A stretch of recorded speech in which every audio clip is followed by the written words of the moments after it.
बिस्मिल्लाहिर्रहमानिर्रहीम।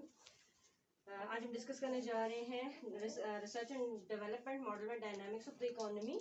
और ये वो केस है जब हमारे पास मॉडल के अंदर कैपिटल भी इंक्लूड हो गया था।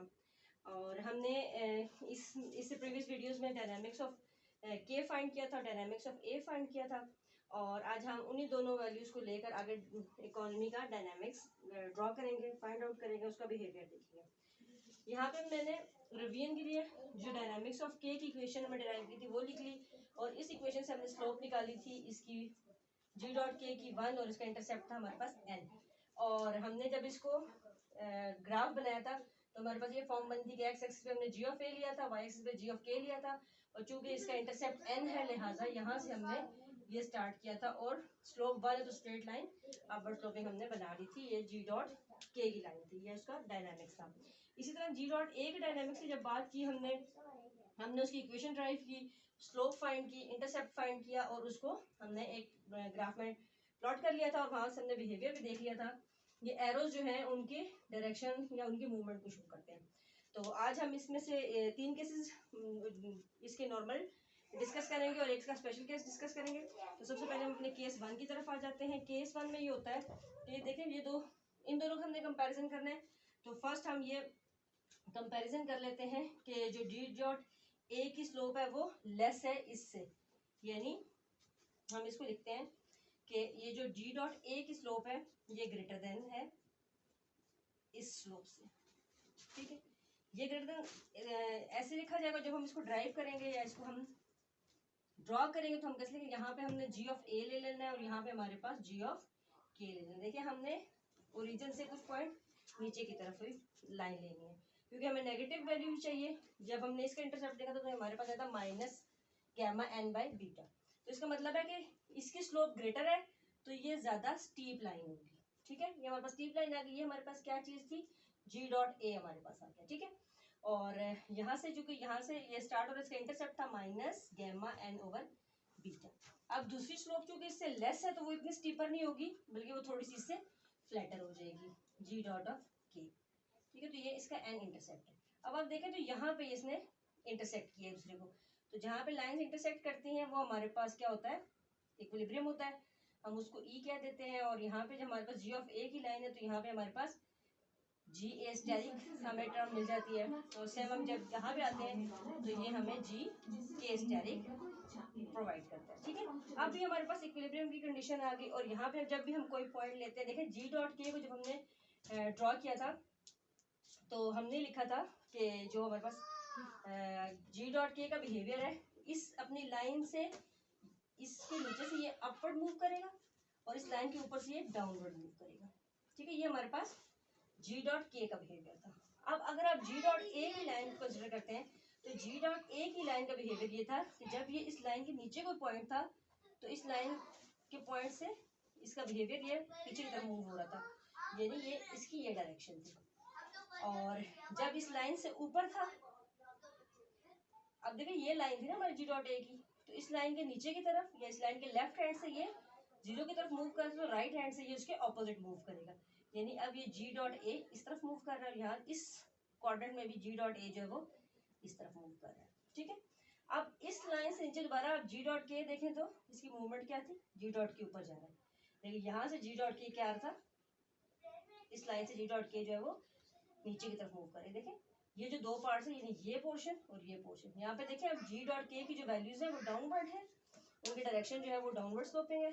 और अगर इस पॉइंट पे आप देखें तो यहाँ पे जी डॉट की अपनी लाइन, ये जिनकी हमने लाइन ड्रॉ की थी इस लाइन से ऊपर की तरफ है। इसका मतलब है ये हमको 4 पॉइंट लेते हैं, अगर let's suppose A B C D 4 quadrant में, तो हर क्वाड्रेंट से जो है ये इस पॉइंट की तरफ ही, कन्वर्जेंस की तरफ ही मूव करेगा और इकोनॉमी जो है वो इक्विलिब्रियम पोजीशन पर आ जाएगी। ठीक है, अब जो इक्विलिब्रियम पोजीशन होती है इसका मतलब ये होता है कि इस पोजीशन के ऊपर जी ऑफ ए और जी ऑफ के जो है वो आपस में क्या होना चाहिए, उनको इक्वल होना चाहिए। G dot a g dot k equal होते हैं, that are equals to zero. यानी जब हम बैलेंस ग्रोथ पाथ की बात करते हैं तो इक्विलिब्रियम पे ये टर्म्स इक्वल टू जीरो होती हैं।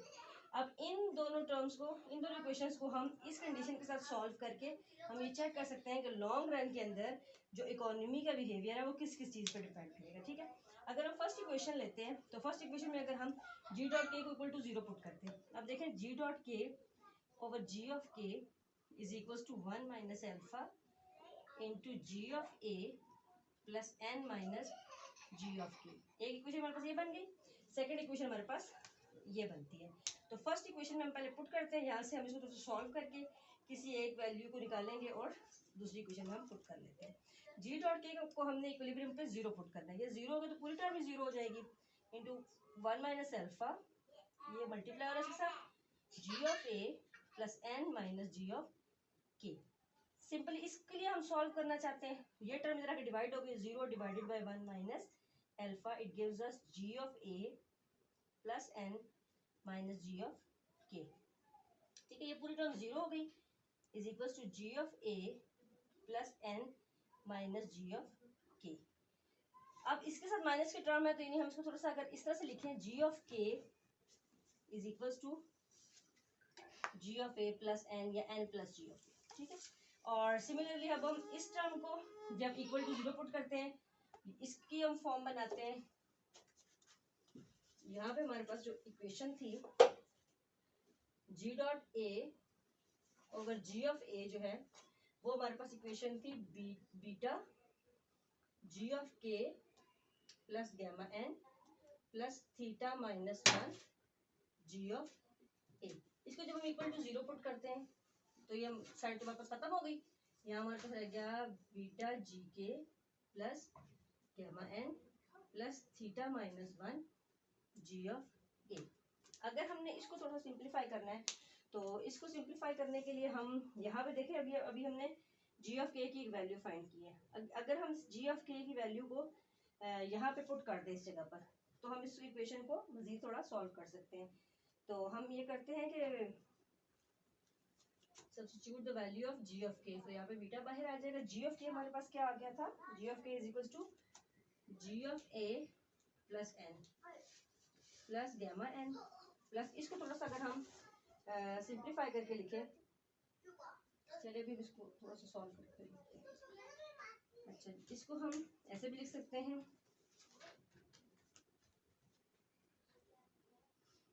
B G of A plus N B plus gamma N plus theta minus 1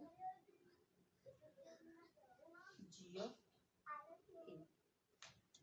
तो अगर हम इसको यहाँ पे हम ये जो जी ऑफ ए और जी ऑफ ए की टर्म इनको हम इकट्ठा कर लेते हैं, B G of A plus theta minus 1 G of A plus N beta plus gamma N is equal to 0।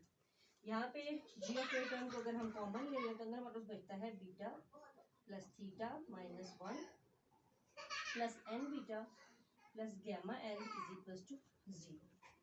और अगर हम इसको जी ऑफ ए के लिए सॉल्व करना चाहते हैं, थोड़ा सा हम इसको रीअरेंज करते हैं, या माइनस 1 अगर हम कॉमन ले लेते हैं यहाँ से, तो माइनस 1 कॉमन लेने का ये इफेक्ट होगा कि जो माइनस 1 है ये पॉजिटिव हो जाएगा, माइनस बीटा माइनस थीटा और जी ऑफ ए इसके साथ ऐसे ही आ जाएगा। जबकि इस साइड पे हमारे पास क्या बचता है, plus N beta plus gamma N is equal to 0। अब आप देखें कि जब हम इसको इक्वल टू के दूसरे तरफ लेके जाएंगे तो चूंकि ये पूरी टर्म नेगेटिव थी तो ये हमारे पास पॉजिटिव फॉर्म में इस तरह से आ जाएगी, 1 minus beta minus theta into ji of A is equals to N beta plus gamma N. और उसके बाद यहाँ पे आप देखें कि इसको हम सॉल्व करते हैं और ये पूरी टर्म मल्टीप्लाई और ये उधर जाकर डिवाइड हो जाएगी। तो ये चूंकि हम इक्विलिब्रियम की बात करें तो आप इसके ऊपर जी स्टेरिक भी पुट कर सकते हैं, is equals to N beta plus N gamma into 1 minus beta minus theta. तो ये हमारे पास एक सिंपल सी फॉर्म बन गई है और इस इक्वेशन से हम बता सकते हैं, अब देखें जो ग्रोथ रेट ऑफ नॉलेज है वो उसमें कोई भी ऐसी टर्म नहीं है, सिर्फ ग्रोथ रेट ऑफ लेबर है। ये देखिए बीटा गैमा और थीटा ये तमाम कांस्टेंट वैल्यूज हैं, यानी ग्रोथ रेट ऑफ लेबर जो उसको इफेक्ट कर रही है। तो जब हम लॉन्ग टर्म में इकोनॉमी के बिहेवियर की बात करते हैं तो जो इसके इकोनॉमी का बिहेवियर होता है, ग्रोथ रेट जो होते हैं इकोनॉमी के वो एंडोजेनस होते हैं और ग्रोथ रेट जो है वो जो लेबर का जो ग्रोथ रेट है n, उसका पॉजिटिव या इंक्रीजिंग फंक्शन है। यानी जैसे जैसे हम फ्रैक्शन ऑफ लेबर को बढ़ाएंगे तो हमारा g डॉट ए भी जो है वो इंक्रीज होता जाएगा। और अगर हम इसको जीरो ले लेते हैं तो ये टर्म भी हमारे पास जीरो हो जाती है।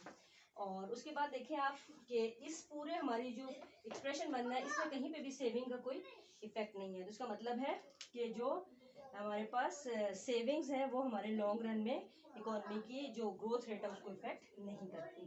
तो ये हमारा केस 1 था जब हमने देखा कि जी ऑफ के की स्लोप जो है वो जी डॉट ए की स्लोप जब वो जी डॉट ए की स्लोप से ज्यादा थी, तो हमारी इकोनॉमी का ये बिहेवियर था। अब हम मूव करते हैं सेकंड केस की तरफ, जब ये स्लोप्स इक्वल हो जाएंगी।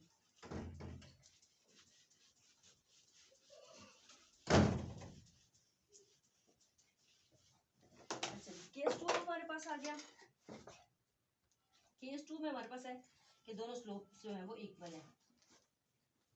ठीक है, जब दोनों स्लोप्स हमारे पास इक्वल है तो हमारा ग्राफ की फॉर्म ये होगी, यहाँ पे तुम्हारे पास जी ऑफ ए था, यहाँ पे हमारे पास जी ऑफ के था।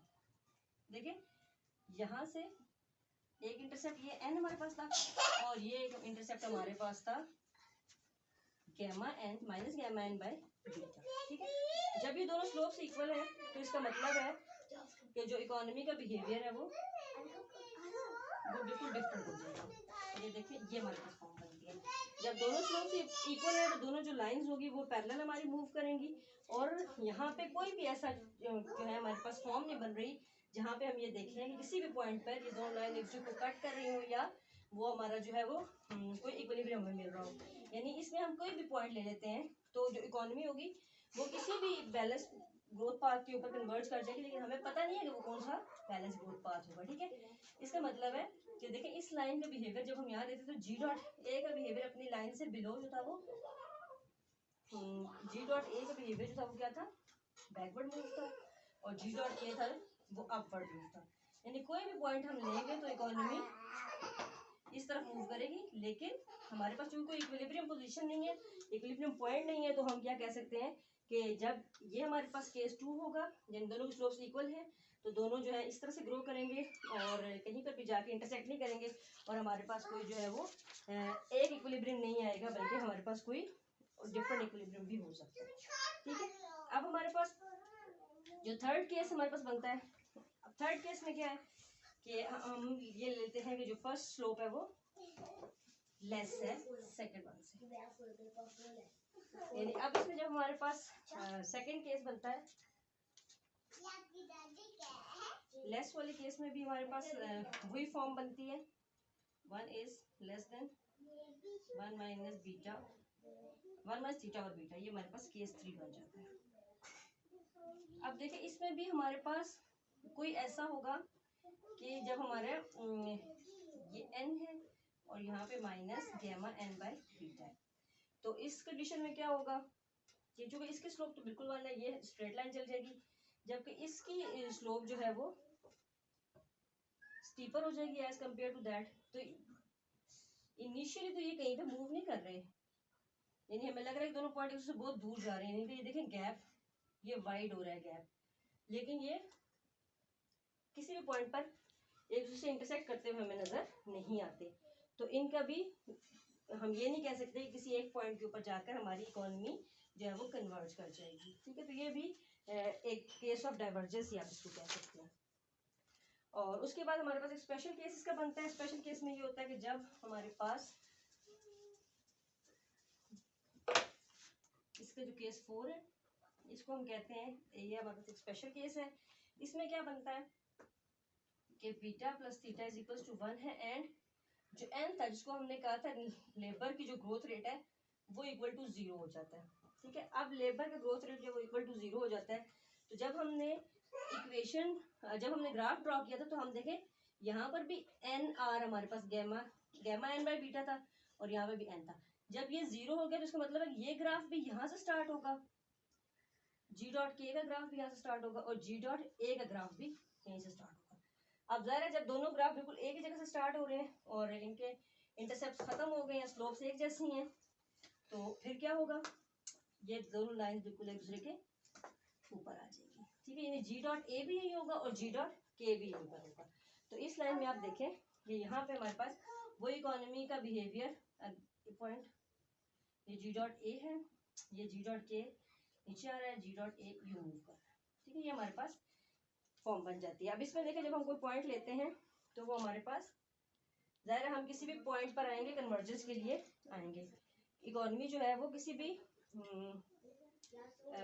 बैलेंस ग्रोथ पाथ पे कन्वर्ज कर जाएगी, लेकिन हम डायग्राम इसको शो नहीं कर सकते कि ये जो है किस किस्म का इक्विलिब्रियम होगा और कहाँ पे इक्विलिब्रियम होगा। तो ये जो केस 4 है, जो हमारे पास स्लोप्स इनकी सेम हो गई हैं और इनका इंटरसेप्ट हमने 0 कर दिया है, तो उस सिचुएशन के अंदर ये मल्टीपल इक्विलिब्रियम का, ये हमारे पास इकोनॉमी का मल्टीपल इक्विलिब्रियम का बिहेवियर आ जाएगा।